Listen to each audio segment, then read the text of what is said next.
What's up YouTube? Eric here from MajorLeagueTrading.com, and in this video I want to break down exactly what the Sunday Stock Talk write-up said. I'm a very firm believer, which is why I do it every single day, of having some sort of plan, writing it out, and that way you know what it is you're ultimately looking to do when the bell rings and the market opens and we start making moves, right? Instead of getting caught off guard by something making a big move one way or the other and trying to react to it, we already have our level set, we have our plan in place, and then we just look to follow that. So with that, one of the things in which I like to do is do a Sunday stock talk as well. So this is just a bigger picture guide to tell me, hey, here's what maybe takes place throughout the course of the week. And then each day I can refer back to this, right, my original plan, and help me write my morning write-up, which is going to guide me throughout the day. Now, that might not make a ton of sense right now, but as we go through this, my goal is to essentially just break down, hey, here's what I saw, here's why this is important, this is what the Dow was saying, this is what the S&Ps were saying, and then ultimately how I was able to formulate the plan for today, and ultimately the trade in which I took. So with this, you can see the first thing in which I wrote here was the final week of June and the end of the quarter. Now, because of this, it makes me think initially that, hey, there may be a little bit of window dressing in here, meaning that things might get a little bit of a pump just to make the end of quarter numbers look good. That is sometimes and can be a very valid thing, that we do see that little bit of push, right? Now, that's the thing I asked. Will the market see a pullback, or do we get a bit of a buying frenzy and push us back into the highs from 2 days ago? And that would be making history again, i.e. putting us back into new all-time highs again. With this, I wanted to take a look at the SPY and the levels in which we would have coming into the week, right? Now, the SPY being the S&P 500, and that's essentially the guide. Like, hey, what is the overall market doing? And when I say that, I'm referring to the SPY or the S&P 500, right? Now, what I said here is that a bounce early this week that can trade up into 546 and then roll over gives us room down into 540.88. Now, that's exactly what we saw today, right? We got the rally up into 546s. We finally rolled over, and now we've got room down into 540.88. So there's a decent chance that now going forward, because of today, right, that my bias for the rest of the week is to see us come down and trade this 540.88 level. And I'm really not going to be too interested in longs until that ultimately happens. Now, I am at that point maybe going to be interested in longs, right? But as you can see here, on the other hand, if we were to go lower first, right, if we traded down into 540.88s first today and not up into 546s, from there on that first test, I would be interested in longs with the target up into 546s, and then 550.12s. The highs would be back on the table. And you can see those are those 550.12, just saying the all-time highs being up there, right? Now, because of this, we traded 546s first. That means now 540.88 here becomes the target to the downside. And then from there, we really would need to prove something one way or the other in order to start stepping in from a new long-term, a long perspective, I shouldn't say long-term, but a new long perspective. We'll need some sort of additional data here in order to work with. Now, one thing here with this is that over here in the back of my mind, I'm thinking there's a possibility we try to go higher first on the week and then roll over to tag the lower levels. And then from there, we can try to rally into the end of the week. Now, that's also a thing in which I see on the charts that makes that make sense. But it's also that thing in the back of my mind going, hey, it is the end of the quarter. There might be a little window dressing here. I want to keep that in the back of my mind. What would this chart look like in order to fulfill said thing, right? There's something very particular happening here that at the moment mentorship students could see and should see exactly what it is. And then from there, it's the question of, hey, is this going to continue given the opposing and kind of confluence that we have with the divergences right now across the overall indices, right? So we'll talk about that. But with this, we also said in the Qs, we have support below at 477.29s and resistance above at 485.12s. And I'm not interested in doing anything until either of those levels trade. So if we take a look at this, you'll see that level is 477.29s here for the Qs. And then I said, I'm also not thinking it'll happen on Monday. So I didn't think it would happen on Monday because I thought we would try to go higher first.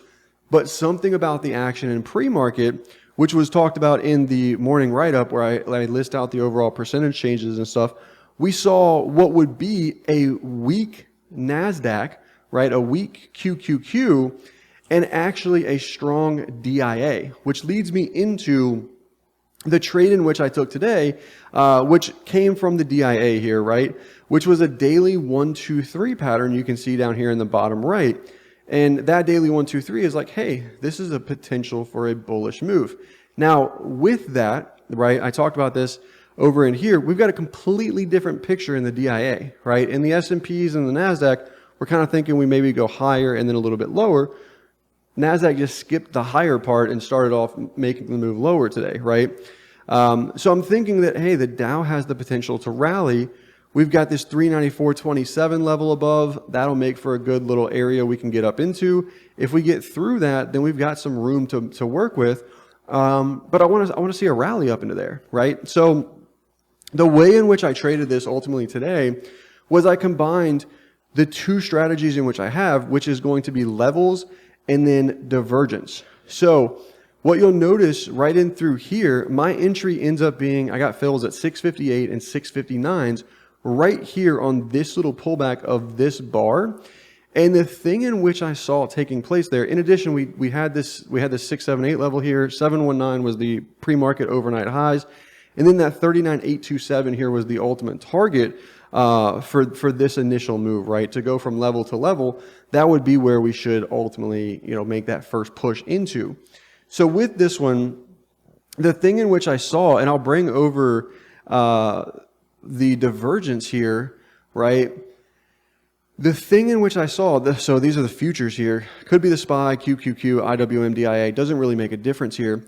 The thing in which I saw is that on that bar where I got in at, you can see the NASDAQ is ultimately pushing down in here into this 19,881 level, making new lows on the day, triggering us with this divergence indicator. So not only did we have the NASDAQ making new lows with a signal, we had the Russell holding, so no new lows in there, and then we had the Dow holding, so no new lows in there, and we had this 39,678 level with a 39,827 target above, and we had the daily 1, 2, 3 pattern set up for the Dow, right? And if you remember, I talked about, hey, if we do try and go lower first to these levels, right, meaning the SPY level we were talking about from down below, right, which would have been that 540.88, right? If we do make the move down there, then on the first test, I'd be interested in longs.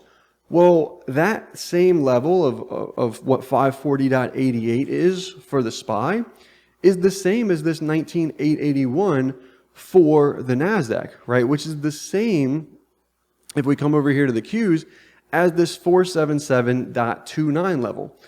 So when I get essentially what would be the ultimate trade, and here's that 477.29, it's the same thing as the NASDAQ level, right? The NASDAQ futures level there. So when I get that type of setup where we have the NASDAQ, we have the divergence, the Dow, the levels, the daily chart in our favor, all of those things, then like I have no other choice but to ultimately then essentially take that trade, right? So we can talk through this with relation to Eric's Brain Dump channel here. And you can see I start typing, this was last night's Sunday Stock Talk, the thing in which we're reading over right now. You can see PNW 325 is the level to hold. We ultimately did trade up above it, couldn't quite do it. YM, if we can push back up over 678s with an entry, I like longs. So 935, we're stalking, we're doing the thing. One thing I liked about the price action this morning is that we had the RTY holding up really well. We're pushing the highs in the YM, thinking we can see 719s and then retest opening print / level and then trade into 827s, right? We ultimately didn't see that. We couldn't pop up there to trade those 719s. So right through here, I was able to type it out. I said, that pop lower there in the YM should be it. And what I was talking about was this little pop lower down into 39,645s. So from that, as soon as we had the divergence, as soon as we had this little spike lower right here in the Dow, I was able to take my entries at 658s and 659s were my fills getting into the Dow right there. Now, because of that, I said we may not need the opening print retest after we trade 719s if this can hold, right? And at the same time, I'm saying NASDAQ wants that lower test. It's hanging out weak to go ahead and get it. Could wait for over opening print in there for longs after it trades, meaning in the NASDAQ, wait for us to ultimately trade that level and then get back above, right? And then I said, boom, 39,827s for the Dow is going to be our ultimate target. Fast forward a little bit, NASDAQ into the 881 area with recovery is okay too. And then boom, I said, hey, this is ready, right? Meaning for a little bit of a rally coming out of the NASDAQ. And then over opening print is better as well. And then ultimately fast forward here a little bit, I went ahead and went flat the Dow, a little front run of the 827 level up in here, but I held this from 659 up into 813. So this thing was good for a little over 150 points for me. And I was able to hold the full entire position for the whole move. So it was good for 150 points with about a 20-point stop loss in this trade. And if you do that math, it ends up being good for almost 8 Rs on the day, which was really, really solid, right? And we were able to hold the entire position because it literally never did anything wrong except make the move and get a little bit too far that it was like, oh, I'm maybe going to be a dick for a tick here. We're at 813s. We're super close to these 827s. That's like not even a full R value at this point for me to go ahead and try and eke out these extra from the high of this bar at 819s, an extra 8 points. Like, okay, cool. Let's just go ahead and call this thing 813s. Boom, we're done. And we went ahead and closed up full on that position. So it ends up turning into what is a really, really nice looking Monday here. You can see the NASDAQ ended up popping up, did get the 100 points out of the NASDAQ there. If we look at the NASDAQ futures from over in here, you know, we did get a nice 100-point bounce off of that 881 level, and then now obviously giving that up. Hence the timing that we saw with not only just the NASDAQ coming into 881s, the divergence with the Dow there off of the 678s. We had the Russell trying to push higher, and then we also ended up having the S&Ps pushing up into what would be that resistance level, and then ultimately finally making the decision to roll over there later in the day. So there's a lot of different pieces coming together here for this trade on the day. And someone's obviously always going to be like, well, you know, why didn't you hold this thing all the way up through 39,827s? Well, I don't know. I just held a full position with no trims for almost 8 Rs. Like, I'm good. I'm happy. Like, there's nothing more for me to do on the day, right? So, yes, can it go higher? Of course, all of the things, right? But in this case, this was the predetermined trade with a predetermined price target, 39,827s. We knew the levels. We had all the things. And we started talking about this literally yesterday night, planning out our day coming into the day. And then we even put it to paper again this morning with a morning write-up talking through almost essentially all of the same things in which we talked about here, and then planned out exactly what it was we wanted to see here. And as you can see, we come down through here. Obviously, there's a whole lot more, different ideas here. Amazon, Snow, PANW here. Did take a little position in this one today. Was able to get a first target out on it, but ultimately not able to hold up, which I think is rather interesting out of PANW here. But overall, can't complain on the day. And really, this should just break. Like my whole goal, the ultimate thing with this video is that it just shows you how important a trading plan is when you actually know what it is. Hey, this is what I'm going to be looking for. And you can define like, yeah, hey, up over 678s, we get 827s. Hey, if I get a divergence with a level, okay, yeah, I'm going to take that. That's part of my plan. It's written down. It's like literally set in stone. chiseled out a rock for me. Like, that's a thing. I got to take it. I got to do it, right? I don't try and overthink, outsmart the market because for some reason I think I can, right? I write the plan according to what the chart tells me, and then I try to follow the plan as the chart tells me that the plan thing that I wrote from the original chart I looked at is ready to go. So anyways, that's what I got for you guys in this video. Thank you guys as always for watching. If you haven't already subscribed at this point in the video, feel free to go ahead and do that. Give me a thumbs up and leave a comment down below if you guys enjoy this video. Would greatly appreciate the support, and I'll catch you guys on the next video. Take care. Peace.